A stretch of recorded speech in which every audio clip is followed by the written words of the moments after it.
повели.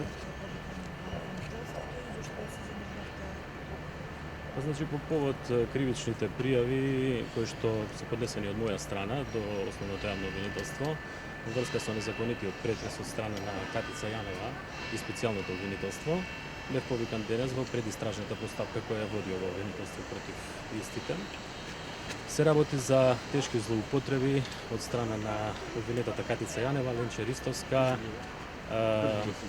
Видое Лучарковски, мислам дека беше, и останати истражители на специјалното обвинителство, кои што ја спроведува целата незаконита постапка, како и колешката Роза Злата Попова, се извинувам, судија на Основниот суд Гевгелија и некој граѓански судија, која што во својство на судија на тој суд од претходна постапка издала наредба за мој претрес, за кој што вие присуствувавте, нели, пред судот кога се вршеше претресот, во една постапка која води обвинителството, специјалното обвинителство, која исто така е предистражна постапка, нели, тајна.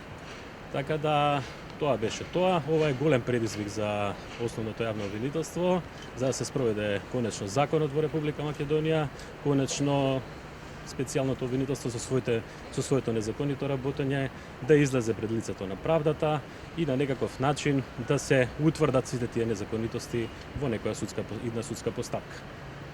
Дали обвинителството ќе одолее на тој предизвик, јас не можам да знам. Распитот траеше долго, сите факти и околности беа укажани, за тие не можам да зборувам, бидејќи се работи за предистражна постапка, како што кажав.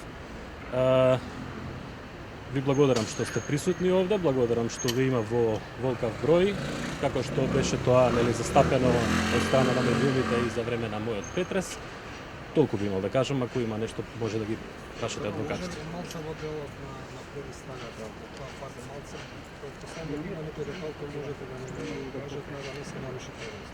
Па да ви кажам, покрај она што претходно го имам кажано, нели, за медиумите, непосредно по извршениот претрес од страна на специјалното обвинителство, незаконит претрес, повторно ќе кажам, дадовме еден специјален предлог, значи во прилог на кривичната пријава, кој што се однесува на комуникацијата што ја имале обвинетите Злата Попова, судија на Гевгелискиот суд, и Катица Јанева во деновите пред издавање на наредбата, за време на издавање на наредбата и потоа. Се работи за една конспирација, по мое убедување, и тоа што е наведено во кривичните пријави, нели, поднесени од моја страна, во некоја тајност, каде што двете, нели, обвинети во оваа постапка доаѓаат од исто подрачје, од Гевгелискиот суд, каде Катица Јанева, обвинетата Катица Јанева била стручен соработник, а потоа, нели, јавен обвинител во тоа во Гевгелија, во Основното јавно обвинителство Гевгелија. Не би зборувал детали, може да ги прегледате дадените мои изјави претходно, значи сега веќе е друга фаза на постапката, фаза на предистражна постапка, и не би влегувал во детали околу тоа. Мислам дека повеќето детали ги имате во претходната моја изјава, ќе ги видите таму кои се. Не можам да кажам, побаравме, дадовме уште еден предлог, тоа е моите адвокати, како оштетен, во свойство на оштетен сум повикан, да бидат присутни на распитот на обвинетите Катица Јанева и останатите. Да, апсолутно.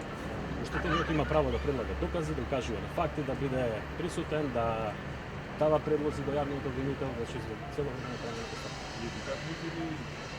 Се надевам.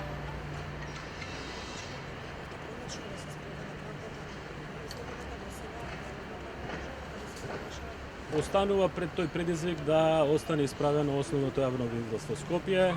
Ќе видиме колку ќе одолее на целата постапка и како ќе ја спроведе до крај. Ве повикувам да го следите случајот. Ви благодарам.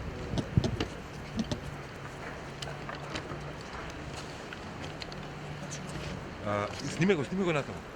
Мето. Ете.